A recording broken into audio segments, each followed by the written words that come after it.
Hello नमस्कार, स्वागत है आप सभी का। क्रिकेट पिटिक्टा देख रहे हैं आप। मैं हूं आपके साथ सुजाता और आज के शो में हम बात करेंगे T20 वर्ल्ड कप 2026 के लिए भारतीय टीम के चयन की। इस चयन के बाद कई बड़े सवाल हैं। आखिर शुभमन गिल को टीम से बाहर क्यों रखा गया और अक्षर पटेल को वाइस कैप्टन क्यों बनाया गया? इन सभी मुद्दों पर हम डिटेल में बात करने वाले हैं इस वीडियो में। तो अंत में ये भी हम जानने की कोशिश करेंगे कि क्या ये वही टीम है, इस टीम में वो दम है जो सभी टीमों को हराकर T20 वर्ल्ड कप 2026 जीत सकती है। तो चलिए शुरुआत करते हैं। T20 वर्ल्ड कप 2026 के लिए भारतीय टीम का ऐलान कर दिया गया है और क्रिकेट जगत में इससे हलचल मच गई है। कई सवाल भी खड़े हो गए हैं, कई इमोशंस हैं, कई कहानियां हैं। ये एक साधारण स्क्वाड अनाउंसमेंट नहीं था। ये चयन भारतीय T20 क्रिकेट की सोच, दिशा और आने वाले सालों की स्ट्रेटजी का संकेत है। तो कुछ फैसले ऐसे थे जिन्होंने उम्मीद जगाई, कुछ ने दिल तोड़ा और कुछ ने ये साफ कर दिया कि अब नाम नहीं, सिर्फ रोल का असर होगा, वही मायने रखेगा। इस कहानी की शुरुआत होती है उस पल से जब BCCI ने आधिकारिक तौर पर 15 खिलाड़ियों की लिस्ट जारी की। तो जो लिस्ट सामने आई है, पहले उस पर नजर डाल लेते हैं और फिर बताते हैं कि आखिर क्यों चौंक गए हैं लोग। सबसे पहले कप्तान रहेंगे सूर्य कुमार यादव। खराब फॉर्म है लेकिन कप्तानी कायम है। उसके बाद अभिषेक शर्मा, तिलक वर्मा, हार्दिक पांड्या, शिवम दुबे, अक्षर पटेल वाइस कैप्टन बनाए गए हैं। ईशान किशन विकेट कीपर की भूमिका में, संजू सैमसन भी wicket keeper, 2 wicket keeper, Jasprit Bumrah, Varun Chakravarthy, Arshdeep Singh, Kuldeep Yadav, Harshit Rana, Rinku Singh और वॉशिंगटन सुंदर। रिंकू सिंह की वापसी हुई है। सबसे पहले जिस नाम पर सबकी नजर गई वो था सूर्य कुमार यादव। अब तक दुनिया के सबसे खतरनाक T20 बल्लेबाजों में गिने जाते रहे स्काई, भारतीय टीम की कमान उन्हें ही सौंपी गई है। ये फैसला जितना साहसी था उतना ही इसमें एक संकेत है। सूर्य कुमार यादव की कप्तानी सिर्फ एक खिलाड़ी की लीडर की बात नहीं है, बल्कि उस माइंडसेट की बात है जो T20 क्रिकेट में सीमाओं को तोड़ने की बात करता है। जैसे धोनी की शांति, कोहली की अग्रेशन, रोहित की सहजता के बाद अब टीम उस कप्तान के हाथ में है जो 360 डिग्री खेलने के साथ साथ 360 की सोचता है। ये एक नई शुरुआत है। ओपनिंग और टॉप ऑर्डर में अभिषेक शर्मा और संजू सैमसन जैसे बल्लेबाजों को जगह देकर ये साफ कर दिया गया है कि पावर प्ले में भारत अब सिर्फ संभल कर नहीं खेलने उतरेगा। ये दोनों ऐसे खिलाड़ी हैं जो शुरुआती 6 ओवरों में ही मैच का रुख बदल सकते हैं। अभिषेक का निडर अप्रोच है, संजू की टाइमिंग बहुत अच्छी है। दोनों मिलकर विरोधी टीम पर प्रेशर बना सकते हैं। मिडिल ऑर्डर की जिम्मेदारी जिनके कंधों पर डाली गई है वो किसी से भी कम नहीं है। वो है हार्दिक पांड्या, शिवम दुबे, तिलक वर्मा और रिंकू सिंह।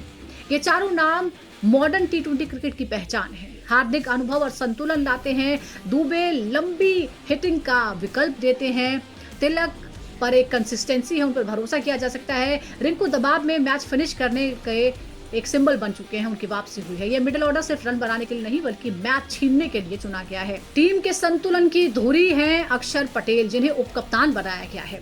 ये फैसला सोच समझ कर लिया गया लगता है। सवाल भी बहुत सारे हैं। अगर हम अक्षर की देखें तो अक्षर ना तो सबसे ज्यादा सुर्खियों में रहते हैं और ना ही सबसे ज्यादा चर्चा में वो कभी रहे हैं, लेकिन मैदान पर उनका जो योगदान होता है वो हर मैच में नजर आता है। गेंद से किफायती गेंदबाजी करते हैं, बल्ले से वो उपयोगी साबित होते हैं और फील्डिंग में भी भरोसेमंद माने जाते हैं। अक्षर टीम मैनेजमेंट के लिए एक सेफ ऑप्शन नहीं बल्कि एक स्मार्ट ऑप्शन है। वॉशिंगटन सुंदर के साथ मिलकर वो टीम को के ऑलराउंडर को गहराई दे सकते हैं। गेंदबाजी डिपार्टमेंट किसी बड़े बयान से कम नहीं है। जसप्रीत बुमराह की अगुवाई में अर्शदीप सिंह, हर्षित राणा की तेज टिकड़ी चुनी गई है। बुमराह अपने आप में एक ब्रांड है, इसमें कोई शक ही नहीं है। डेथ ओवर्स में सबसे बड़े हथियार वो हैं। अर्शदीप बाएं हाथ के वेरिएशन के साथ विकेट लेने में माहिर है। लेकिन यहाँ सबसे दिलचस्प नाम है हर्षित राणा का। उन्हें लगातार मौका मिलता है और मैनेजमेंट ये दिखा रहा है कि भविष्य को लेकर ये एक इन्वेस्टमेंट है। स्पिन विभाग में कुलदीप यादव है, वरुण चक्रवर्ती जैसे गेंदबाज हैं जो बीच के ओवरों में मैच की दिशा बदल सकते हैं। कुलदीप की वापसी, वरुण की निरंतर मौजूदगी ये साबित करती है कि भारत अब सिर्फ गेंदबाजों पर नहीं बल्कि जो चतुर स्पिन है उस पर भरोसा करती है। और वैसे इस पूरे सिलेक्शन में सबसे इमोशनल कहानी अगर किसी की है तो वो है ईशान किशन की। कुछ वक्त पहले तक ईशान का नाम विवादों में था, ट्रोलिंग लगातार होती थी, अनिश्चित भविष्य से जुड़ा हुआ था। टीम से ड्रॉप होना, सेंट्रल कॉन्ट्रैक्ट से बाहर होना, फिटनेस और डिसिप्लिन पर सवाल उठते थे। सब कुछ उनके खिलाफ जा रहा था। ऐसा लगने लगा था कि शायद ईशान किशन की ये कहानी यही खत्म हो जाएगी, कभी वापसी नहीं हो पाएगी। लेकिन ईशान ने हार नहीं मानी। उन्होंने सोशल मीडिया पर सफाई देने के बजाय मैदान को अपना जवाब बनाया। घरेलू क्रिकेट में उन्होंने खुद को झोंक दिया। बूची बाबू ट्रॉफी हो, रणजी ट्रॉफी हो, सैयद मुश्ताक अली ट्रॉफी हो, रन आए, शतक आए और सबसे अहम बात, कप्तानी में टीम को चैंपियन बना दिया। ये वापसी सिर्फ एक फॉर्म की वापसी नहीं थी, ये एक कैरेक्टर की जीत थी। और आज जब ईशान किशन दूसरे विकेट कीपर के रूप में T20 वर्ल्ड कप स्क्वाड में लौटे हैं, तो ये भारतीय क्रिकेट की सबसे खूबसूरत रिडेम्पशन स्टोरी में से एक बन चुकी है। लेकिन जहां एक तरफ ईशान किशन ने वापसी करके दिल जीता है, तो वहीं दूसरी तरफ एक ऐसा फैसला था जिसने एक नई बहस को जन्म दे दिया है, शुभमन गिल का बाहर होना। टेस्ट और वनडे टीम में कप्तान, भविष्य का सुपरस्टार, लेकिन T20 वर्ल्ड कप से बाहर। यह फैसला इमोशनल रूप से बहुत ही मुश्किल रहा होगा, लेकिन चयनकर्ताओं ने साफ संदेश दिया है। मेन सिलेक्टर अजीत अगरकर ने बिना लाग लपेट के कहा कि गिल एक बेहतरीन खिलाड़ी हैं, लेकिन फिलहाल T20 में जो उनके आंकड़े हैं वो टीम की जरूरतों के मुताबिक नहीं है। ये बयान अपने आप में भारतीय क्रिकेट की एक नई फिलॉसफी को दर्शाता है।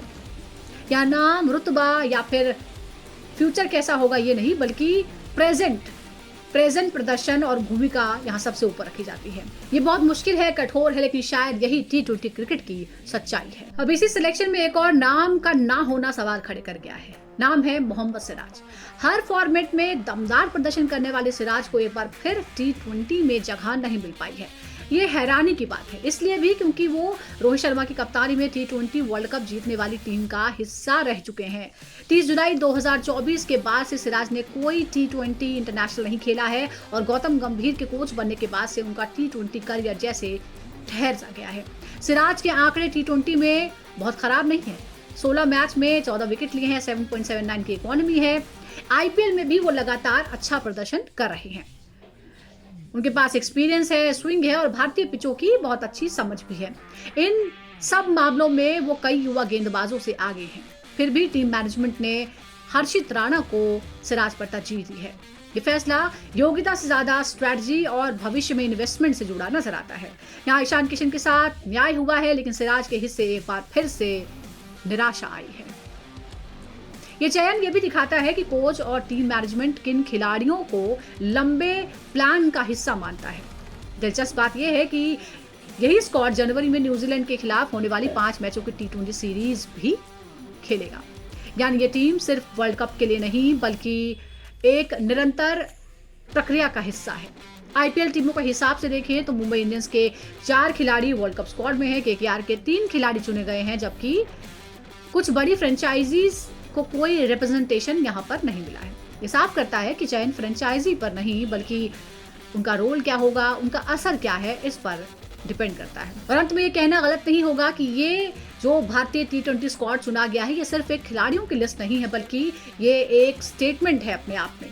ये टीम डरने नहीं, बल्कि दबाव में और ज्यादा आक्रामक होने के लिए जानी जाती है। कुछ फैसले चौंकाने वाले हैं, कुछ इमोशनल है, लेकिन हर फैसला भविष्य की तस्वीर को और साफ करता है। T20 वर्ल्ड कप 2026 के मंच पर अब दुनिया को एक साफ संदेश मिल चुका है। भारत अब सिर्फ खेलने नहीं, बल्कि मैच और ट्रॉफी छीनने उतरता है। तो दोस्तों, T20 वर्ल्ड कप 2026 के मंच पर अब दुनिया को एक साफ स्टेटमेंट मिल चुका है। भारत अब सिर्फ खेलने नहीं, बल्कि मैच को छीनने के लिए उतरता है। आप इस टीम के चयन को कैसे देखते हैं? क्या ये टीम वर्ल्ड कप जीतने का दम रखती है? अपनी राय हमें कमेंट सेक्शन में जरूर भेजें। इसके अलावा वीडियो पसंद आया है तो लाइक करें, शेयर करना भी ना भूलें और क्रिकेट प्रेडिक्टा को सब्सक्राइब भी जरूर करें। इस वीडियो में फिलहाल इतना ही। देखने के लिए शुक्रिया, फिर मिलेंगे।